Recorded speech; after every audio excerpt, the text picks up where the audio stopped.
Hello and welcome to Daily Tech Tutor. In this video, I'm going to teach you how to use MetaMask's gas station feature. If this tutorial helps you, then consider subscribing and liking the video. So if you're looking to pay Ethereum gas fees without holding Ethereum, here's how we can use MetaMask's gas station feature. First, ensure you're using the latest version of the MetaMask app. Then enable smart transactions by going to settings, then advanced, and then turn on smart transactions.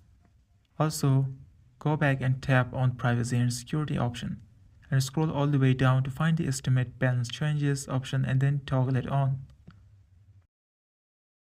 Now when you're performing a swap, sending crypto or interacting with a dApp, MetaMask gas station allows you to pay network fees using tokens like USDT, USDC, DAI, Ethereum and some other chosen networks.